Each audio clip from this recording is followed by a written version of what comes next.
നീലാംബരി രചന നീലാംബരി അവതരണം ഷാഹുൽ മലയിൽ editing Faisal C എന്ന് ഊഞ്ഞേരി.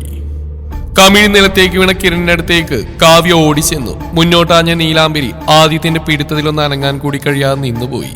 കിരണേട്ടാ! അവൾ അവനെ വിളിച്ച് കരഞ്ഞുകൊണ്ടിരുന്നു. ബോധം നഷ്ടപ്പെട്ട് നിലത്ത് വീണ കിരണിനെ അലറി കരഞ്ഞുകൊണ്ട് കുലുക്കി വിളിച്ചു കാവ്യ. കിരൺ കണ്ണോർക്ക് കിരൺ. അപ്പോഴേക്കും കാവ്യയുടെ മുടിക്കുത്തിന് പിടിച്ച് കാര്യം അവൾ ഉയർത്തി കഴിഞ്ഞിരുന്നു. അയ്യോ അയ്യോ ഒന്നും ചെയ്യല്ലേ, അവള് വിട്ടേക്ക്. നിങ്ങൾക്ക് എന്നെയല്ലേ വേണ്ട, അവള് വിട്ടേക്ക് പ്ലീസ്.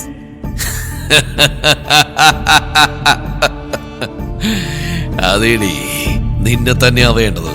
പക്ഷേ ഈ കിടക്കുന്നവനായിട്ട് എനിക്ക് ചില ഇടപാടുകളൊക്കെ ഉണ്ട്. ഇവനെ തൊട്ട അവന് പൊള്ളും. നീലാംബരിയെ മാത്രം ലക്ഷ്യം വെച്ച് വന്നാണ് തങ്ങള്. പക്ഷെ യുവമാരെന്താ ഈ കാട്ടിൽ നിന്നോർത്ത് മുകുന്ദം പകച്ചു. കാളി, നിങ്ങൾക്ക് നീലാംബരിയല്ലേ വേണ്ടത്? അവളെ നമുക്ക് കൊണ്ടുപോവാം. ഈ പെണ്ണിനെ ചെക്കിനെ വെറുതെ വിട്. വെറുതെ ആ ജാന്റെ പക കൂട്ടണ്ട. നിങ്ങളുടെ എന്റെ അച്ഛന്മാരുടെ അവസ്ഥ നിങ്ങൾ കണ്ടല്ലേ. ഇവളെ മുൻനിർത്തി നമുക്ക് ഈ രാജ്യം ഇടാം. മുകുന്ദൻ പറയുമ്പോൾ ആദിത്യനും കാർഗേയനും ആർത്തിച്ചിരിച്ചു. എടാ പീരു, നീ വേണമെങ്കിൽ ഓടി ഒളിച്ചോ. പക്ഷെ ഞങ്ങള് രണ്ടാളും ഇവളുമാരെയും കൊണ്ട് സുഖിക്കാൻ പോവാ. പറയിലും കാലി കാവ്യയുടെ കവിളിൽ ആഞ്ഞു തല്ലി. കാവ്യ നിലത്തേക്ക് തെറിച്ചു വീണു. കാവ്യ! നീലാംബരി ആദിത്യന്റെ അടിവയറ്റിൽ ആഞ്ഞു ചവിട്ടി. വേദനയാൽ പൊത്തിപ്പിടിച്ചുകൊണ്ട് ആദിത്യൻ നിലത്തേക്ക് ഉരിഞ്ഞുപോയി. നീലാംബരി ഓടി കാവ്യയുടെ അടുത്തേക്ക് ഇരുന്നു. എല്ലാവരെയും നോക്കി അവൾ കൈകൂപ്പി. ഒന്നും ചെയ്യല്ലേ, ഇവള് പ്രഗ്നന്റാ. ഒന്നും ചെയ്യല്ലേ, എന്നെ എന്ത് വേണേലും ചെയ്തോ. എന്നെ നിങ്ങൾ കൊണ്ടുപോയിക്കോ. മുകുന്ദേട്ടാ, ഒന്ന് പറ മുകുന്ദേട്ടാ. എന്നെ എടുത്തു എവിടെ വേണേലും കൊണ്ടുപോയിക്കോ. ഇവളെ വെറുതെ ഇടണം. പറയലും കഴുത്തിൽ കിടന്ന ഷോൾ വലിച്ച് അവൾ ദൂരേക്ക് എറിഞ്ഞു. ആദി, ഈ സീൻ കണ്ടിട്ട് എന്താണ് നിനക്ക് ഓർമ്മ വരുന്നത്? ഇപ്പൊ എനിക്കൊരു കാര്യം ബോധ്യമായി. നീ അവന്റെ ചോര തന്നെയാ, നാദുമേനോന്റെ. അയ്യോ, അവന് ഇതുപോലെ തന്നെയാ യാചിച്ചത്. അയ്യോ, എന്നെ മാത്രയൊന്നും ചെയ്യല്ലേ, അവള് ഗർഭിണിയാ. എന്നെ എന്ത് വേണേലും ചെയ്തോ. ആദിത്യന്റെയും കാലിന്റെയും ചിരിയിൽ ഒരു നിമിഷം മുകുന്ദനൊന്ന് പകച്ചു. ആ നീലാംബരിയുടെ മുഖത്തേക്ക് നോക്കി. തന്റെ മാത്രം ആകണമെന്ന് ആഗ്രഹിച്ചവളാണ്. ഇപ്പൊ തന്റെ അല്ലല്ലോ, പങ്കിട്ട് കിട്ടിയാലും സാരമില്ല. ഒന്നറിഞ്ഞാൽ മാത്രം മതി. സമയം കളയേണ്ട കാര്യം. ഇവളെന്തിനും തയ്യാറാ. ആർക്കാദ്യം? മുകുന്ദൻ ചോദിക്കുമ്പോൾ നീലാംബരി ഒരു നിമിഷം മുകുന്ദന്റെ മുഖത്തേക്ക് ഉറ്റുനോക്കി.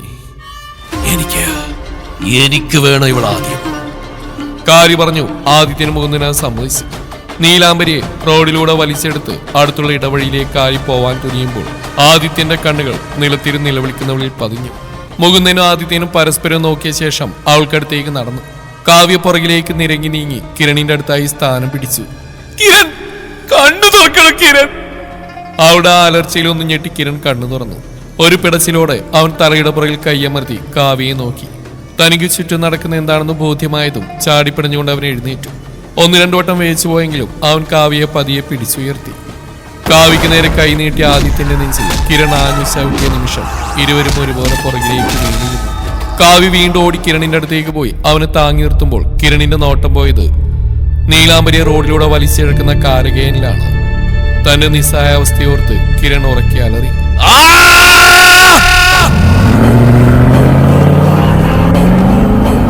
പെട്ടെന്നാണ് ദൂരെ നിന്ന് ചീറിപ്പാഞ്ഞുകൊണ്ടൊരു മേഴ്സറസ് ബെൻസ് കാലിയുടെ മുമ്പിൽ വന്ന് നിന്നു. മുരണ്ടുകൊണ്ട് കുതിച്ച ബെൻസിന്റെ വളയം പിടിച്ചവൻ തന്റെ ശൗര്യം തീർത്ത അത്രയും ആ കാറിന്റെ ആക്സിഡന്റിൽ ചവിട്ടിയായിരുന്നു. കിരണിന്റെ ചുണ്ടിൽ ഒരു ചിരി മിന്നി. അവൻ ആശ്വാസത്തോടെ കണ്ണുകളടച്ച് മുകളിലേക്ക് നോക്കി കാവ്യെ തന്നെ നെഞ്ചോട് ചേർത്തു. ഡ്രൈവർ സീറ്റ് ഡോർ തുറന്ന് റോഡിലേക്ക് കാലുകുത്തിയവന്റെ വലിഞ്ഞു മുറുകിയ മുഖം കാണെ നീലാംബരിയുടെ കയ്യിലെ പിടി കാലിയറിയാതെ വിട്ടുപോയി. ഫുൾ ബ്ലാക്ക് കറ്ററിൽ ഒരു ഓറ പോലെ മുന്നിൽ വന്നു നിൽക്കുന്നവന്റെ ഇരുകൈയിലും പിടിച്ചിരിക്കുന്ന തോക്കുകൾ കാണെ കാലിയും മുകുന്ദനും ആദിത്യനും സാക്ഷാൽ കാലഭൈരവനെ മുന്നിൽ കണ്ട പോലെ വിറച്ചു. അപ്പോഴേയും കോ ഡ്രൈവർ സീറ്റ് ഡോർ തുറന്ന് ശ്രീയും പുറത്തേക്ക് ഇറങ്ങിയിരുന്നു. ഒരു തോക്ക് കിരണിന് നേരെ എറിഞ്ഞു ജാൻ. ആ തോക്ക് പിടിച്ചെടുത്ത് കിരൺ ജാന്റെ മുന്നിൽ വന്ന് നിന്നു. നിലത്തുനിന്ന് എഴുന്നേറ്റ നീലാംബരിയുടെ കയ്യിൽ തന്റെ കയ്യിൽ കരുതി അടുത്ത തോക്ക് വെച്ചു കൊടുത്ത ശേഷം ജാൻ കാവ്യക്ക് നേരെ കൈ നീട്ടി. ഒന്ന് പകച്ചെങ്കിലും കാവ്യ അവന്റെ കയ്യിൽ കൈ ചേർത്ത നിമിഷം കാവ്യ നിലത്തുനിന്ന് ഉയർന്നു പൊങ്ങിയിരുന്നു. അവളെ ബെൻസിന്റെ ബോണറ്റിൽ കയറ്റിയിരുത്തുമ്പോൾ അടുത്തേക്ക് വന്ന സ്ത്രീയെയും അവൻ മറു സൈഡിലായി കയറ്റിയിരുത്തിയ ശേഷം ഇരുവരുടെയും നടുവിൽ വന്ന് ബോണറ്റിൽ താങ്ങി നോക്കി നിന്നു. ജാന്റെ പ്രവൃത്തിയിൽ പകച്ചുന്ന നീലാംബരിയെ നോക്കി ജാൻ ഒന്ന് കണ്ണ് ചിമ്മിക്കാട്ടിയ ശേഷം കിരണിനെ നോക്കി പറഞ്ഞു, I have done my turn, now it's your turn. ഒരു കാര്യം മാത്രം ഓർക്കുക കിരൺ, മേനോൻ ഫാമിലി ഇനി ആരും ആരെയും കൊല്ലാൻ പാടില്ല. സോ നീ നിന്റെ തന്തയുടെ കുണം കാണിക്കരുത്. ആ പറഞ്ഞത് ഇഷ്ടമായതുപോലെ ശ്രീ ഉറക്കെ ചിരിച്ചുകൊണ്ട് കാവ്യയെ നോക്കി. കൺഗ്രാറ്റ്സ് കാവ്യ, കിരൺ മോനും എന്നെ ഒരു അച്ഛമ്മയാക്കിയതിൽ താങ്ക്സ് ഉണ്ട് കേട്ടോ. നമുക്ക് പടക്കം പൊട്ടിച്ച് ആഘോഷിക്കണ്ടേ? പിന്നെ ആദ്യത്തെ പടക്കേണ്ട തലക്കിട്ട പൊട്ടിയത്. സാരമില്ല, പറന്നുപോയ കിളികളൊക്കെ വന്ന സ്ഥിതിക്ക് നീലകുറി മാറി. ഞാൻ നിനക്ക് ഉന്നം തെറ്റാതെ ഇങ്ങനെ മർമ്മം നോക്കി ഷൂട്ട് ചെയ്യാന്ന് പഠിപ്പിച്ചു തരാം. വാ. നീലാംബരിയുടെ ഇടത് കൈയിൽ പിടിച്ച് കിരൺ വലിച്ചതും അവൾ നിന്ന് തിത്തി കളിക്കാൻ തുടങ്ങി. അയ്യോ വേണ്ട കിരണേട്ടാ, എനിക്ക് തോക്ക് പേടിയാ, എനിക്ക് വെടിവെക്കാൻ അറിയില്ല. നീലാംബരിയുടെ തുള്ളൽ കണ്ട് ജാൻ ഇരു സൈഡിലേക്കും തലയാട്ടി ഒന്ന് ചിരിച്ചു. ഒരു വെടി പൊട്ടിയാൽ ബോധം കെടാമായിരുന്നെന്ന പോലെ ഇരിക്കുകയാണ് കാവ്യ. മോളെ, വെടിവെക്കാൻ ചേട്ടൻ പഠിപ്പിച്ചു തരാം. നാമുകുന്ത, നീയാ ഡമ്മി, വന്നേ. നിന്റെ ശരീരത്തിൽ ഇവള് വെടിവെച്ച് പഠിക്കട്ടെ, എന്നിട്ട് മറ്റവന്മാരെ നോക്കാം. കാലി, നീ നിന്റെ കോലം കണ്ടോ? AK-47 വണ്ണം മാത്രമേ നിനക്കുള്ളൂ, ഉന്നം പിടിക്കാൻ മാത്രമൊന്നും ഇല്ലല്ലോടാ നിന്റെ. അങ്ങോട്ട് മാറിക്ക്. കൊച്ചിനെങ്ങാനും ഉന്നം തെറ്റിയാലേ നിന്റെ എല്ലി തട്ടി ഉണ്ട തിരിച്ചു വരും. കിരൺ ഓരോന്ന് പറയുമ്പോൾ നീലാംബരി പല്ലടിച്ചു. എടാ കിരണേട്ടാ, തലക്കടി കിട്ടിയപ്പോ നിങ്ങളുടെ കിഡ്നി അടിച്ചു പോയോ? എനിക്ക് പേടിച്ചിട്ട് മുള്ളാൻ മുട്ടുന്നു. ഏയ് നില, ഷൂട്ട്. ജാനൊരു ചിരിയോടെ പറഞ്ഞു. കിരൺ അവനെ ഒന്ന് തുറച്ചു നോക്കി. ശേഷം നീലാംബരി ക്ലാസ് എടുക്കാൻ തുടങ്ങി. എടി പെണ്ണെ, ഈ സാധനത്തിൽ പിടിച്ച് പുറകിലേക്ക് വലിക്കുക, അത്രേ ഉള്ളൂ പറഞ്ഞു. കിരണിനെ നോക്കിയവൾ തോക്ക് ചൂണ്ടി ട്രിഗർ അമർത്താൻ ഭാവിച്ചു. കിരൺ സൈഡിലേക്ക് ഓടി മാറി.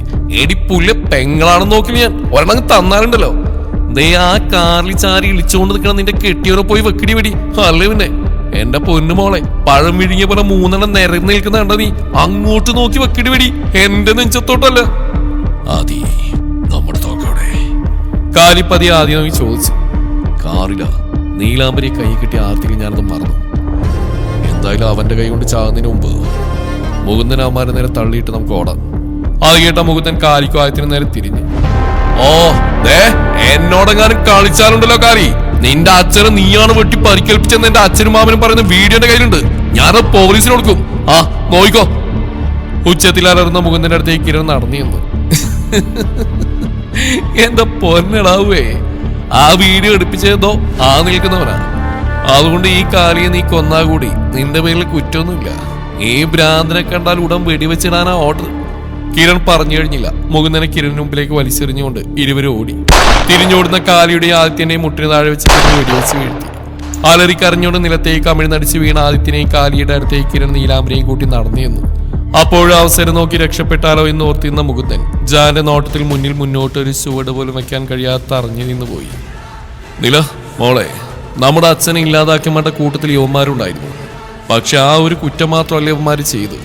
എത്ര പെൺകുട്ടികളാണെന്നോ യുവന്മാരുടെ കൈ കിടന്ന് പെടഞ്ഞിട്ടുള്ളത്. അതുകൊണ്ട് ഏട്ടൻ്റെ മോൾ ഐശ്വര്യമായിട്ടൊന്ന് ഷൂട്ട് ചെയ്തേ, ഈ കിരണേട്ടനൊന്ന് കാണട്ടെ. ചെയ്യും കിരണേട്ടാ, എന്റെ കാവ്യയുടെ കരണത്തടിച്ചവനെ ഈ കാലി. നമ്മുടെ കുടുംബത്തിന് ഭീഷണിയായിട്ട് യുവന്മാരിനെ തലവെക്കരുത് കിരണേട്ടാ. കമിഴ്ന്ന് കിടക്കുന്ന കാലിയുടെ നേരെ നിറയൊഴിച്ച് നീലാം. കാലിയുടെ മുതുകിലൂടെ വെടിയുണ്ട തുളഞ്ഞു കയറിയ നിമിഷം അയാളുടെ നിലവിളി അവിടെ ഉയർന്നു. നില കം മതി. ജാൻ അവിടെ അടുത്തേക്ക് നടന്നു വന്നു.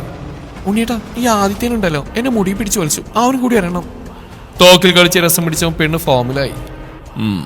അതിനുള്ളത് ഉണ്ണിയേട്ടൻ കൊടുത്തോളാം. മോളൊരു കാര്യം ചെയ്യും, നിന്നെ മുകുന്നേട്ടം ഓടാൻ നോക്കിക്കോ.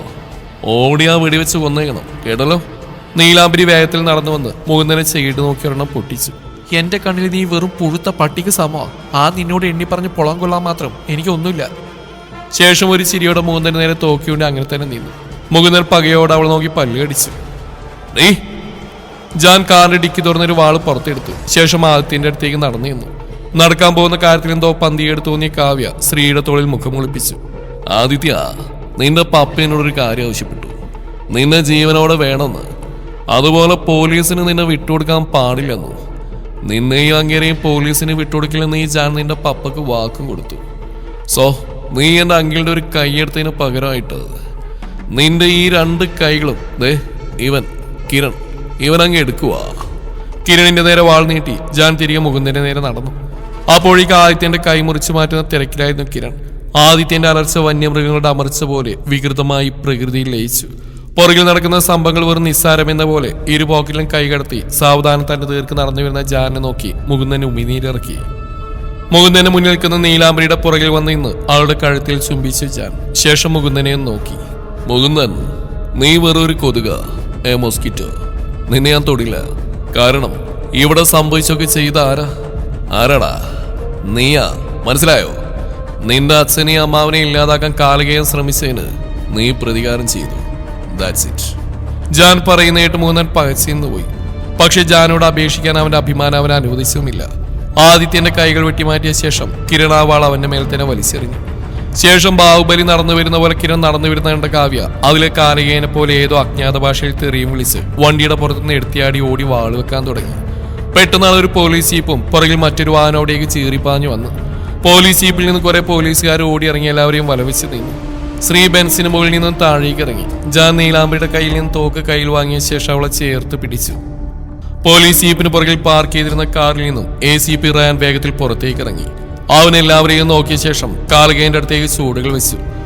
അപ്പോഴും ജീവൻ പോവാതെ ഞെരങ്ങിക്കിടന്ന കാലകേനെ കാലുകൊണ്ട് തട്ടിമലർത്തി കിടത്തി റയാൻ. ശേഷം കയ്യിൽ കരുതിയ തോക്കുകൊണ്ട് കാലകേന്റെ നെറ്റിയിൽ ഷൂട്ട് ചെയ്തു. ആദിത്യനെ നോക്കിയ ശേഷം റയാൻ ജാനെ നോക്കി. അവന്റെ അടുത്തേക്ക് നടന്നു വന്നുകൊണ്ടൊന്ന് ചിരിച്ചു റയാൻ. താങ്ക്സ് ജാൻ പറഞ്ഞുകൊണ്ട് റയാൻ അവന് നേരെ കൈ നീട്ടി. ഹസ്തദാനത്തിന് ശേഷം മുകുന്ദനെ പിടിച്ച് റയാന് നേരെ എറിഞ്ഞു ജാൻ. മിസ്റ്റർ ACP, നിങ്ങൾ ആവശ്യപ്പെട്ട പോലെ ഒരു പോറൽ പോലും ഏൽപ്പിക്കാതെ ഇവനെ ഞാൻ നിങ്ങൾ കൈമാറുന്നു.